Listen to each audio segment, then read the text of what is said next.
Тази песен е специално за Генчо от град Монтана и за неговата скъпоценна дъщеричка Габриела.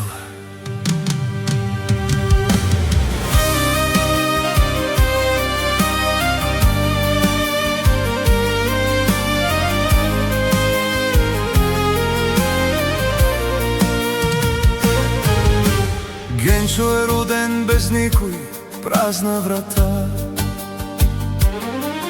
без майчина дума, без бащина ръка.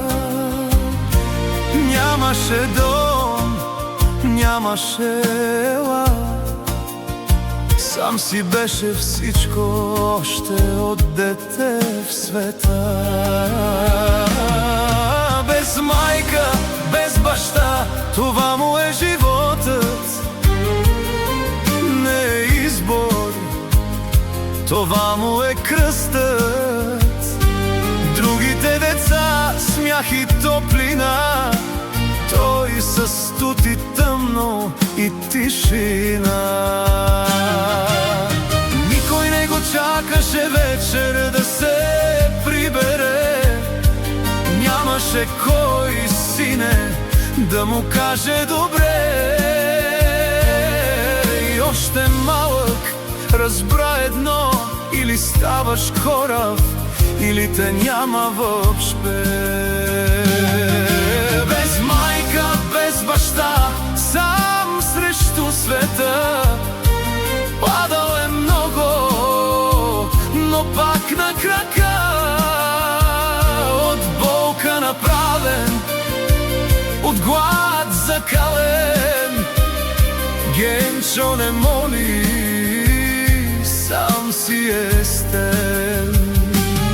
Има едно име, дето го държи, Габриела, заради нея диша и живи. Когато вътре в него всичко гори, тя е причината да не се срине, да стои. Германия, чуждо, студено, без глас, пак е сам, както беше и преди до днес. Никой не пита, никой не знае какво носи вътре и как не се предава.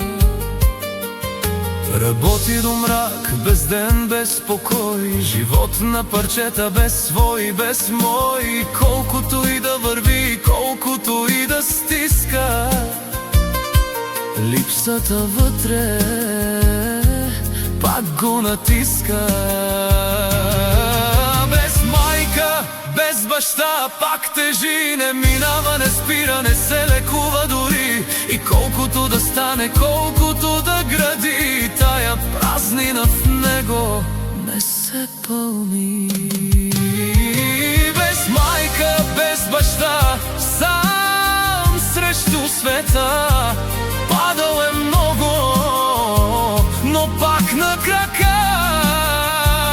От болка направен, от глад закален, Генчо не моли, сам си е стен.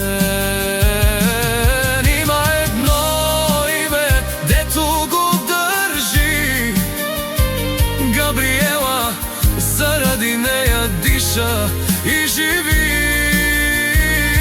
Когато вътре в него всичко гори, тя е причината да не се срине, да стои. Генчо, без корен, без гръб, без ръка, но още стои на пук на света. И ако има истина в тая съдба, силните са тези, останали сами от деца, като Генчо от град Монтана.